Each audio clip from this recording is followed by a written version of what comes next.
Quick question. You charge a client $10,000 for a job. It costs you $6,000 to deliver. How much did you make? Most people say $4,000. And they're right. But what counts is that $6,000. Most owners are including things that don't belong there. And it's changing how they see the entire business. Sandra was one of them. She thought she knew her gross profit. She was calculating it wrong. I'm Neil Basta with Basta Group. This is Do You Understand Your Numbers? Every week, one number explained properly. Today, gross profit. Hit subscribe so you don't miss next week. Picture a food truck. Good burger for $12. Cost to make it. Beef, bun, toppings, wrapper, like $4. That $8 left over? That's gross profit. Not after paying the cook. Not after the parking permit. Not after the fuel. Just what did the product cost to make? Most owners look at that $8 and start subtracting other costs. The moment they do that, they've left gross profit. Those other costs are operating expenses. They live somewhere else. Gross profit equals revenue minus COGS. COGS only. COGS is the cost that only exists because the job exists. Materials, supplies, job-specific subcontractors. If you didn't do the job, you wouldn't have paid it. That's the test. What does not go in COGS? Employee wages, rent, insurance, equipment payments, owner pay, marketing. These are operating expenses. They do not belong in gross profit, labor especially. Your team's wages are an operating expense, not COGS. They live below gross profit, not inside it. Gross profit answers one question. After the direct cost of doing the work, how much is left to run the business? Healthy gross profit benchmarks. Below 30%, tight. Very little left to cover operating costs.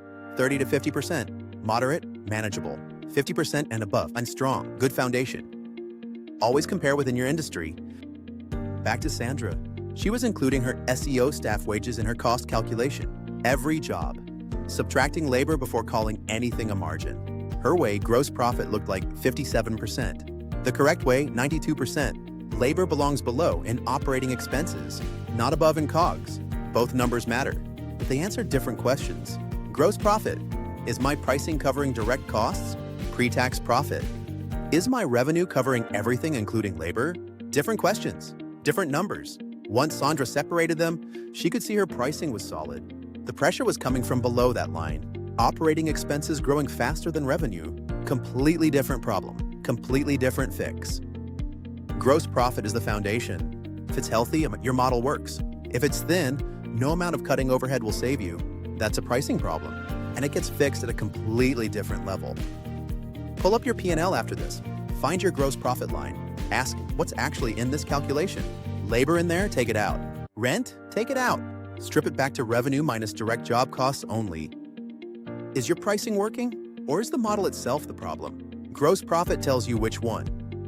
Drop a comment, your industry in a rough gross profit percentage. I'll tell you if it's strong, or where I dig deeper.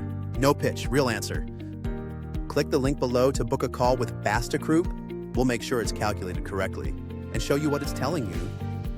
Next week on True Labor, most owners think they know what labor costs. When we add it all up, wages, taxes, benefits, subcontractors, owner comp, owner distributions, the real number is almost always higher than they thought.